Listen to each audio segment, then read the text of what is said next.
नमस्कार। आज हम कुछ बेहद दिलचस्प स्रोतों पर गहराई से बात करने वाले हैं। ये स्रोत हमें भारतीय अर्थव्यवस्था के, आप समझिए, लगभग 3000 साल के एक लंबे और उतार चढ़ाव भरे सफर पर ले जाते हैं। बिल्कुल शुरुआत से, मतलब वैदिक काल से लेकर आज के हमारे आधुनिक डिजिटल भारत तक। हाँ, ये एक बहुत बड़ा कैनवस है ना?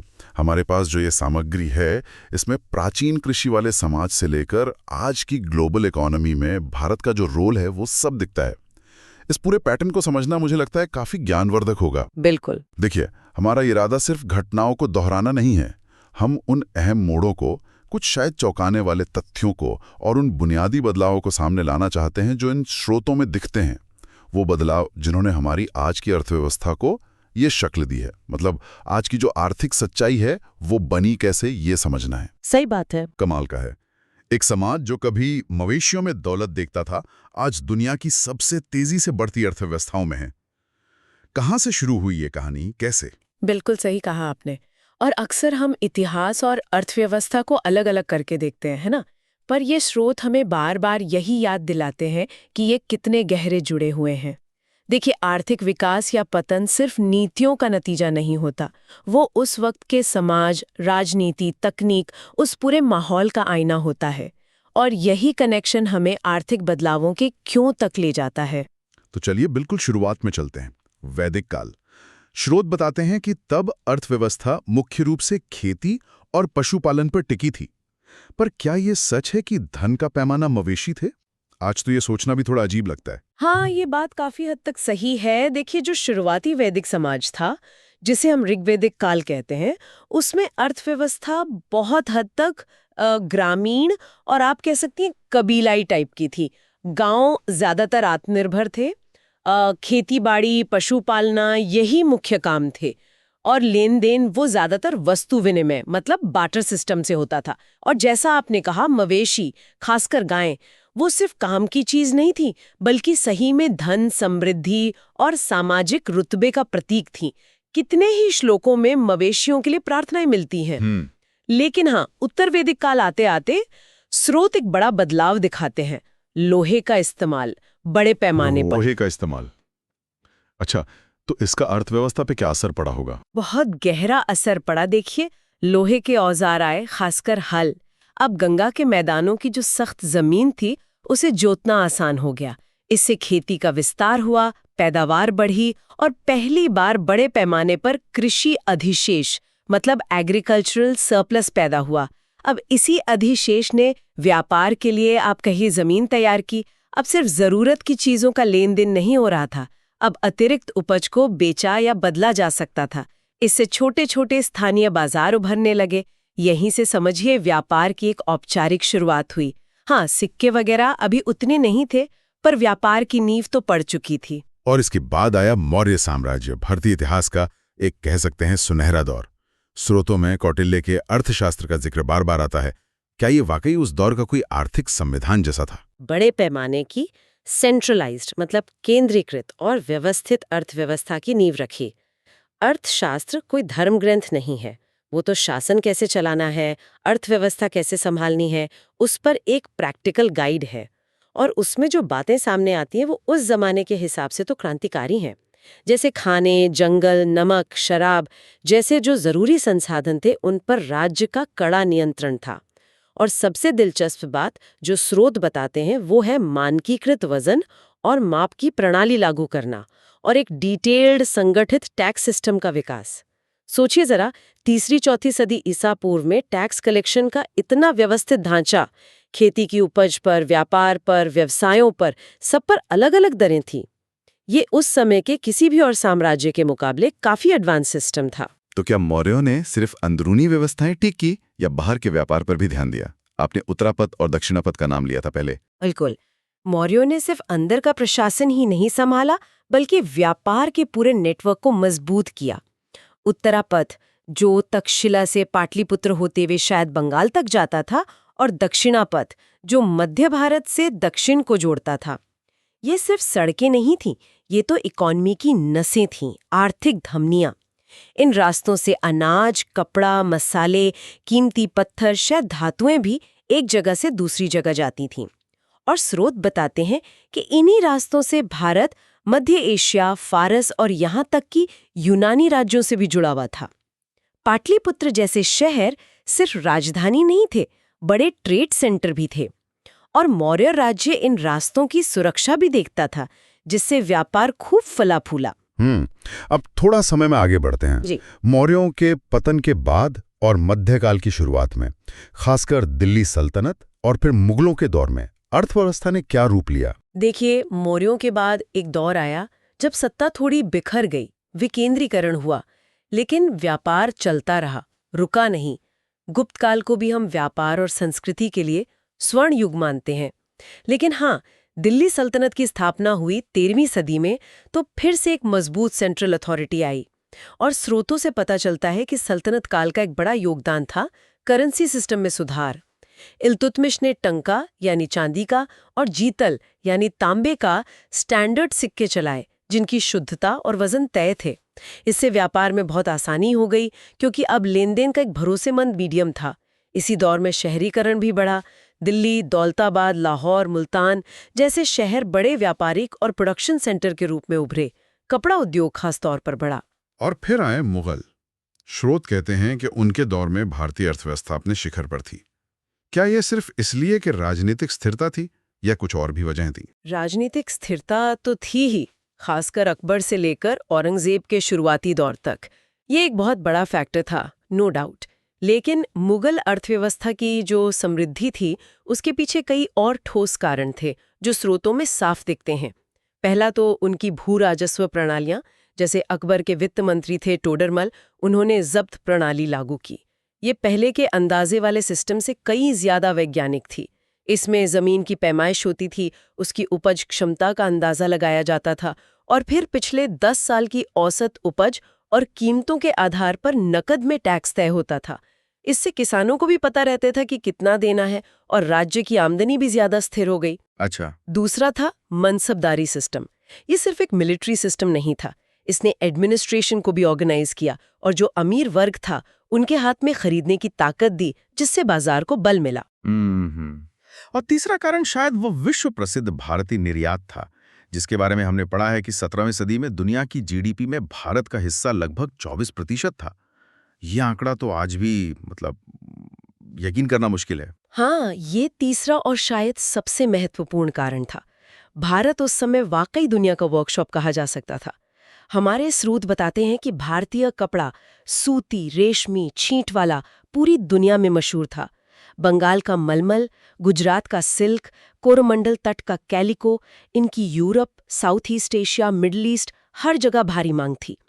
इसके अलावा मसाले, खासकर काली मिर्च, नील, जो यूरोप में कपड़ा रंगने के काम आता था, शोरा जिससे बारूद बनता था, और हीरे जवाहरात का भी बड़ा निर्यात होता था। सूरत, हुगली, मसूलीपट्टनम जैसे बंदरगाह इंटरनेशनल ट्रेड के बड़े गुलजार केंद्र थे। वो जो 24% का आंकड़ा है, वो इसी ग्लोबल ट्रेड डोमिनेंस को दिखाता है। भारत उस समय तैयार माल एक्सपोर्ट करता था और बदले में सोना चांदी इंपोर्ट करता था। इससे देश में काफी समृद्धि आई थी। लेकिन फिर ये सुनहरा दौर खत्म कैसे हुआ? मतलब 24% से आज की स्थिति तक का सफर, जाहिर है कुछ बहुत बड़ा बदला। हाँ, 18वीं शताब्दी में मुगल साम्राज्य का पतन बहुत तेजी से हुआ। राजनीतिक अस्थिरता बढ़ गई। नादिर शाह और अहमद शाह अब्दाली के हमलों ने दिल्ली को लूटा। क्षेत्रीय ताकतें उभरने लगीं, और इसी उथल-पुथल के बीच जो यूरोपीय व्यापारिक कंपनियां थीं, खासकर ब्रिटिश ईस्ट इंडिया कंपनी, वो ज्यादा ताकतवर होती गई। उन्होंने धीरे धीरे भारतीय रियासतों को हराया या संधियों में बांधा और व्यापार पर अपना एकाधिकार जमाना शुरू कर दिया। यहीं से समझिए औपनिवेशिक काल की शुरुआत होती है, जिसने भारतीय अर्थव्यवस्था की पूरी दिशा ही बदल दी। तो ब्रिटिश शासन आया और समीकरण बदल गए। स्रोत दादाभाई नौरोजी के धन की निकासी यानी ड्रेन ऑफ वेल्थ सिद्धांत का जिक्र करते हैं। ये क्या था असल में, और इसका असर क्या हुआ? देखिए, ईस्ट इंडिया कंपनी और बाद में ब्रिटिश क्राउन का जो मुख्य मकसद था, वो था भारत को ब्रिटेन के इंडस्ट्रियल हितों के लिए इस्तेमाल करना। धन की निकासी सिद्धांत, जिसे नौरोजी और आर.सी. दत्त जैसे शुरुआती राष्ट्रवादियों ने सामने रखा, वो इसी प्रक्रिया को दिखाता है। स्रोत बताते हैं कि ये निकासी कई तरीकों से होती थी। जैसे भारत में जो ब्रिटिश अधिकारी थे, उनके वेतन, उनकी पेंशन। ब्रिटेन में भारत के लिए जो सामान खरीदा जाता था, सैन्य या दूसरा, उसका पेमेंट, जिसे होम चार्जेस कहते थे। जो ब्रिटिश निवेशक थे, उनको दिया जाने वाला मुनाफा और ब्याज, ये सब भारत के रेवेन्यू से जाता था, लेकिन इसका फायदा ब्रिटेन को मिलता था। भारत का पैसा लगातार बाहर जा रहा था, जिससे यहाँ कैपिटल जमा नहीं हो पा रहा था। इसके साथ ही ब्रिटेन में इंडस्ट्रियल रेवोल्यूशन के बाद जो सस्ती मशीन मेड चीजें बनी, खासकर कपड़ा, उसने भारत के बाजारों को भर दिया। इस एक तरफा मुकाबले में भारत का जो विश्व प्रसिद्ध हस्तशिल्प और कपड़ा उद्योग था, वो तबाह हो गया। लाखों बुनकर कारीगर बेरोजगार हो गए। ये सिर्फ आर्थिक नहीं, एक सामाजिक त्रासदी भी थी। भारत जो कभी तैयार माल का एक्सपोर्टर था, अब सिर्फ कच्चे माल जैसे कपास, नील, जूट, इनका एक्सपोर्टर बन गया और ब्रिटेन के तैयार माल का इंपोर्टर। पूरी तरह उलट गया मामला। स्रोतों में जमीन से जुड़े रेवेन्यू सिस्टम जैसे स्थायी बंदोबस्त यानी परमानेंट सेटलमेंट का भी जिक्र है और नकदी फसलों पर जोर देने का भी। इसका किसानों पर क्या असर पड़ा? अंग्रेजों ने लगान वसूलने के लिए कई प्रयोग किए। बंगाल में लागू किया गया स्थायी बंदोबस्त उनमें से एक था। इसमें जमींदारों को जमीन का मालिक मान लिया गया और उनसे वसूला जाने वाला लगान हमेशा के लिए फिक्स कर दिया गया। सुनने में शायद ये ठीक लगे, लेकिन असल में इसने किसानों का शोषण बढ़ाया। जमींदार ज्यादा से ज्यादा लगान वसूलते थे, और क्योंकि लगान की रकम तय थी, तो अच्छी फसल हो या बुरी, किसानों को उतना ही देना पड़ता था। कई बार किसान कर्ज के जाल में फंस जाते थे और अपनी जमीनें खो बैठते थे। इसके अलावा, जैसा आपने कहा, अंग्रेजों ने किसानों को खाने वाली फसलें जैसे चावल, गेहूं, इनकी जगह नगदी फसलें उगाने के लिए मजबूर किया, जैसे नील, कपास, अफीम, क्योंकि इनकी ब्रिटेन के उद्योगों को जरूरत थी या इनसे एक्सपोर्ट में मुनाफा था। नतीजा ये हुआ कि जब सूखा पड़ता या बाढ़ आती तो खाने का अनाज ही नहीं होता था। इससे भयानक अकाल पड़े। 19वीं और 20वीं सदी में भारत ने कई विनाशकारी अकाल देखे, जिनमें लाखों लोग मारे गए। लेकिन स्रोत ये भी बताते हैं कि अंग्रेजों ने रेलवे और नहरें भी बनवाई। क्या इसका कोई पॉजिटिव असर नहीं हुआ? ये थोड़ा पेचीदा मामला है। यहाँ ये सच है कि रेलवे और नहरों का निर्माण हुआ। इसने भारत के इंफ्रास्ट्रक्चर को बदला। रेलवे ने देश के अलग अलग हिस्सों को जोड़ा, माल ढुलाई तेज हुई, लोगों का आना जाना भी बढ़ा। नहरों से कुछ इलाकों में सिंचाई की सुविधा बढ़ी। लेकिन जैसा स्रोत साफ करते हैं, इन प्रोजेक्ट्स का पहला मकसद ब्रिटिश हितों को साधना था। कच्चे माल को बंदरगाहों तक पहुंचाना, ब्रिटेन का माल देश के अंदरूनी हिस्सों तक ले जाना और जरूरत पड़ने पर सेना को तेजी से एक जगह से दूसरी जगह पहुंचाना। रेलवे बनाने में जो पैसा लगा वो ब्रिटिश था और उसका मुनाफा भी ब्रिटेन ही जाता था। हाँ, कुछ भारतीय व्यापारियों और उद्योगों को भी इनडायरेक्टली इसका फायदा हुआ, लेकिन कुल मिलाकर ये विकास भारत के शोषण की कीमत पर हुआ था। जूट, कपास, कोयला खनन जैसे कुछ आधुनिक उद्योग भी लगे, पर वो ज्यादातर ब्रिटिश कंट्रोल में थे। भारतीय उद्योगों को वैसा माहौल नहीं मिला कि वो पनप सकें। और फिर वर्ल्ड वॉर हुए, 1930s की महामंदी आई, उसने रही सही कसर पूरी कर दी। और इसी शोषण और आर्थिक तंगी ने शायद राष्ट्रवाद को और मजबूत किया। स्वदेशी आंदोलन जैसे कदम इसी बैकग्राउंड में उठे होंगे। बिल्कुल, आर्थिक शोषण और बढ़ती गरीबी ने भारतीय राष्ट्रवाद को मजबूत करने में बहुत अहम भूमिका निभाई। नेताओं ने यह समझा कि सिर्फ राजनीतिक आज़ादी काफ़ी नहीं है, आर्थिक आत्मनिर्भरता भी ज़रूरी है। 1905 का स्वदेशी आंदोलन इसी सोच का नतीजा था। इसमें विदेशी माल का बॉयकॉट करने और स्वदेशी यानी देश में बनी चीज़ों, खासकर कपड़ा, खादी, इनके इस्तेमाल पर जोर दिया गया। स्रोत बताते हैं कि इससे स्थानीय उद्योगों, छोटे कारखानों, सहकारी समितियों को प्रोत्साहन मिला। हालांकि ये आंदोलन अपने फौरी लक्ष्यों में पूरी तरह सफल नहीं हुआ शायद, लेकिन इसने आत्मनिर्भरता की भावना जगाई और भविष्य की आर्थिक नीतियों के लिए एक तरह से जमीन तैयार की। ये सवाल कि आत्मनिर्भरता की ये जड़ें कितनी गहरी हैं और आज के ग्लोबल युग में इनका क्या मतलब है, ये वाकई सोचने वाली बात है। और फिर 1947 में भारत आज़ाद हुआ। एक नई सुबह, नई उम्मीदें।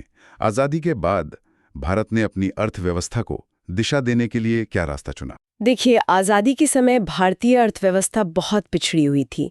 खेती पूरी तरह मॉनसून पर निर्भर थी, उद्योग लगभग थे ही नहीं, गरीबी बहुत ज़्यादा थी। तो पहले प्रधानमंत्री जवाहरलाल नेहरू के नेतृत्व में भारत ने मिश्रित अर्थव्यवस्था का मॉडल अपनाया। इसमें मतलब पूंजीवाद और समाजवाद दोनों के तत्व थे, यानी प्राइवेट सेक्टर भी रहेगा और जो महत्वपूर्ण सेक्टर हैं उनमें पब्लिक सेक्टर मतलब सरकारी कंपनियों की मुख्य भूमिका होगी। विकास को रफ्तार देने के लिए सोवियत संघ की तरह पंचवर्षीय योजनाएं शुरू की गईं। शुरुआती योजनाओं का जोर भारी उद्योगों पर था, जैसे स्टील प्लांट लगाना, भिलाई, दुर्गापुर, राउरकेला, मशीनें बनाने वाले कारखाने खोलना, ऊर्जा उत्पादन बढ़ाना जैसे बड़े बांध जैसे भाखड़ा, नांगल, हेराकुंड और बुनियादी ढांचा बनाना। मकसद था एक इंडस्ट्रियल बेस तैयार करना और इंपोर्ट पर निर्भरता कम करना। और कृषि के क्षेत्र में हरित क्रांति एक बहुत बड़ा कदम माना जाता है। हाँ बिल्कुल, 1960 के दशक के मध्य में जो हरित क्रांति आई उसने भारतीय कृषि का चेहरा ही बदल दिया। इसमें ज्यादा उपज देने वाले बीज, HYV, रासायनिक खाद, कीटनाशक और सिंचाई के साधनों का इस्तेमाल किया गया। स्रोत बताते हैं कि इससे गेहूं और चावल का उत्पादन कई गुना बढ़ गया और भारत जो पहले अनाज बाहर से मंगाता था वो खाने के मामले में काफी हद तक आत्मनिर्भर बन गया। हालांकि इसकी कुछ सीमाएं भी थीं। इसका फायदा मुख्य रूप से पंजाब, हरियाणा, पश्चिमी उत्तर प्रदेश जैसे सिंचित इलाकों के बड़े किसानों को ज्यादा मिला और इसने कहीं ना कहीं क्षेत्रीय असमानता को भी बढ़ाया। फिर 1991 में एक बड़ा मोड़ आया, उदारीकरण, निजीकरण और वैश्वीकरण यानी LPG पॉलिसीज। इसकी जरूरत क्यों पड़ गई? 1980 का दशक खत्म होते होते भारतीय अर्थव्यवस्था कई मुश्किलों में घिर गई थी। सरकारी कंपनियों का प्रदर्शन खराब था, सरकार का घाटा बहुत ज्यादा बढ़ गया था और विदेशी मुद्रा भंडार मतलब फॉरेन एक्सचेंज रिजर्व वो लगभग खत्म होने की कगार पर आ गया था। 1991 में हालत इतनी गंभीर हो गई कि भारत अपने इंपोर्ट बिल चुकाने और कर्ज की किस्तें देने में असमर्थ होने वाला था। इसे ही भुगतान संतुलन यानी balance of payments BOP crisis कहा जाता है। इस संकट से निकलने के लिए भारत को IMF से कर्ज लेना पड़ा और उसकी शर्तों के तहत बड़े आर्थिक सुधार करने पड़े। इन्हीं सुधारों को LPG कहते हैं। इसके तहत लाइसेंस राज खत्म किया गया, कई सेक्टर प्राइवेट कंपनियों के लिए खोले गए, इंपोर्ट ड्यूटी कम की गई और विदेशी निवेश को लाने के उपाय किए गए। इसने भारतीय अर्थव्यवस्था को दुनिया के लिए खोल दिया। और इन सुधारों का असर हमने 2000 के बाद खास तौर पर देखा, जब IT और सर्विस सेक्टर ने जबरदस्त तरक्की की। बिल्कुल सही कहा। 1991 के सुधारों ने सर्विस सेक्टर, खासकर IT और IT एनेबल्ड सर्विसेज यानी ITS के लिए एक जबरदस्त माहौल बना दिया। भारत के पास अंग्रेजी बोलने वाले, कुशल और तुलनात्मक रूप से सस्ते इंजीनियर और प्रोफेशनल्स का एक बड़ा पूल था। इसका फायदा इन कंपनियों ने उठाया। बैंगलोर, हैदराबाद, पुणे जैसे शहर IT हब बन गए। आज सर्विस सेक्टर भारत की GDP में सबसे बड़ा योगदान देता है और हाल के सालों में डिजिटलीकरण ने एक और लहर पैदा की है। डिजिटल पेमेंट्स, ई-कॉमर्स, फिनटेक, सरकारी सेवाओं की ऑनलाइन डिलीवरी, इन सब ने अर्थव्यवस्था के काम करने के तरीके को ही बदल दिया है। तो ये पूरी यात्रा मवेशियों के धन से लेकर डिजिटल लेन-देन तक वाकई अविश्वसनीय है। कुछ बातें जो खास तौर पर दिमाग में रह जाती हैं, वो 17वीं सदी में वर्ल्ड GDP का 24% हिस्सा, फिर वो धन की निकासी का सिद्धांत और कैसे हर दौर ने अगले के लिए जमीन तैयार की। क्या ये कह सकते हैं कि आज की जो चुनौतियां हैं और जो अवसर हैं, दोनों की जड़ें इसी इतिहास में हैं? बिल्कुल, ये पूरी चर्चा में यही दिखाती है। आज भारत दुनिया की 5वीं सबसे बड़ी अर्थव्यवस्था है, तेजी से बढ़ रही है, ये सब सच है। लेकिन साथ ही कई पुरानी और नई चुनौतियां भी हमारे सामने हैं। स्रोतों में इनका भी जिक्र है, जैसे बढ़ती आय असमानता, मतलब अमीर और गरीब के बीच बढ़ता फासला, रोजगारहीन वृद्धि यानी GDP तो बढ़ रही है पर उतने नए रोजगार पैदा नहीं हो रहे, कृषि क्षेत्र का संकट बना हुआ है, किसानों की आय, कर्ज, क्लाइमेट चेंज की मार और शिक्षा व स्वास्थ्य जैसे सामाजिक क्षेत्रों में सुधार की जरूरत है। इन चुनौतियों से निपटने के लिए जो भी नीतियां बनेगी उन्हें इस लंबे ऐतिहासिक संदर्भ को ध्यान में रखना ही होगा। अतीत की सफलताएं और विफलताएं दोनों ही भविष्य के लिए सबक हैं। ये वाकई एक गहरी और लंबी यात्रा रही है जिसके बहुत सारे पहलू हैं। हाँ, और शायद श्रोताओं के लिए एक सवाल छोड़ जाते हैं जिस पर वे सोच सकते हैं। हमने देखा कि भारत का आर्थिक इतिहास बाहरी ताकतों जैसे ग्लोबल ट्रेड, औपनिवेशिक शासन और अंदरूनी फैक्टर्स जैसे नीतियां, सामाजिक बनावट के बीच एक लगातार चलने वाली बातचीत जैसा रहा है। आज जब दुनिया एक बार फिर तेजी से बदल रही है, नई टेक्नोलॉजीज आ रही हैं, जियोपॉलिटिक्स बदल रही है, ग्लोबलाइजेशन का रूप बदल रहा है। ऐसे में भारत के लिए आर्थिक विकास का कौन सा मॉडल या खाका सबसे सही रहेगा? ऐसा मॉडल जो समावेशी भी हो, मतलब सबका विकास हो, और टिकाऊ भी हो, सस्टेनेबल हो। अतीत के अनुभवों से सीखते हुए भविष्य का रास्ता कैसे तय किया जाए, ये एक बड़ा सवाल है सोचने के लिए।